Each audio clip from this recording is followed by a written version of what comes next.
Hello, magandang tanghali everyone. Nandito na si Kulay at ang kanyang mga sisiw sa bagong kulungan.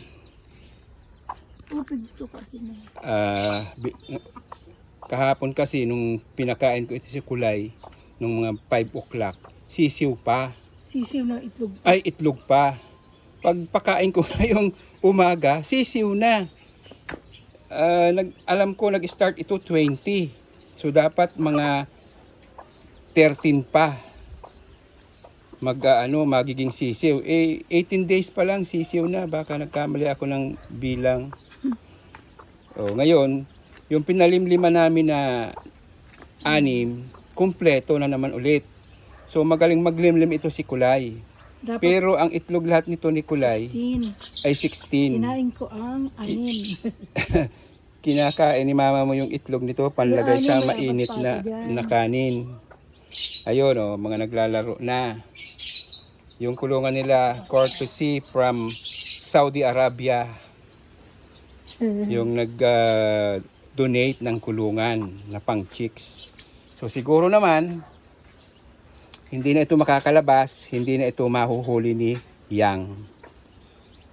Ang posible lang na si Yang ay kung umakyat siya dito sa ibabaw kasi ito lang yung malaki.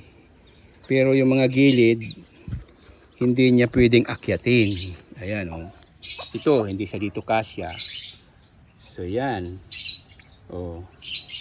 Nanghahabol na ang mga chicks ng ng langgam. Ayan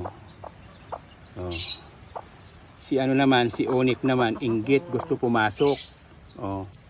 Onyx, wala ka dyan, hindi ka dyan pwede. Kahit mga anak mo yan. 4 ang puti, tapos may isang brown lahat ang kulay. Tapos yung isa kasing kulay ng nanay, ayun nagtutuka-tuka na kahit anong nakikitang mga hinahabol yung mga langgam na itim Ngayon lang ito napisa, mahihina pa nga yung iba ayun So dito na ang pwesto para kitang-kita. Hindi malapitan ng daga. Kasi yung daga, ang ginagawa ng daga, yung pagkain dito ni Kulay, kinakain din nila kaya binubutas nila. Yan mga nilalagyan ko nga mga pagilid ng bato at binubutas. Sila pala yung nagbubutas. Ayan. So enjoy na yung mga chicks ngayon. Enjoy na, mabuelo na. Yon. Si Unad naman, naglilimlim din naman. Ayun Kita niyo doon may butas.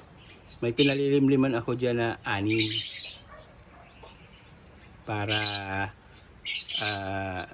kunwari lang maglilimlim. Pero after 21 days, kukunin ko na pa isa-isa at lulutuin na namin kasi wala namang patutunguhan, mabubulok lang. So para lang hindi siya mabaliw. Nababaliw ang pag hindi naglimlim, alam niya siya, may ililimliman siya tapos hindi siya natutuloy, nababaliw.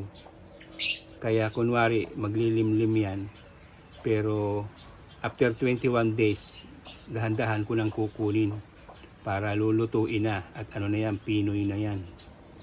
Ayun. Si Kitty manghang-mangha sa mga sisiw. Ayun. Si naman, si Onyx, ayun tinitingnan, sabi niya, ang gaganda pala ng mga puro anak na yan ni Onyx. Kasi siya na ang dyan Sabi niya, anak ko, ang gaganda nyo naman. Sana makasama ko kayo. Ayun gusto tinutuka-tuka. Ayan. Ayun. Tinatawag-tawag niya. Yun.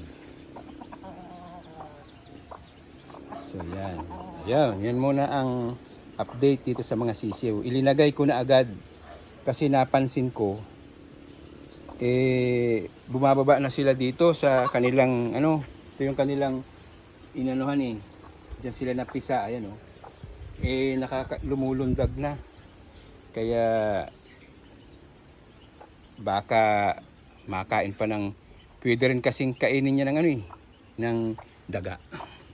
Ayan oh, si yung brown oh, mahina pa nga eh. Ayan oh. Oh, mahina pa. Tinikaman yung ipot ng nanay, sabi niya ang pait. Ayun. Ayan oh. Yung iba mahihina pa oh. Yung iba na malalakas, yan yung sigurong nauna. Baka itong brown na ito, yung pinaka brown na yan ang huli kasi mahina pa oh. Dahan-dahan kulay. Nasisipa mo ang mga anak mo eh. Yun. Okay. Yun lang muna. Bye-bye.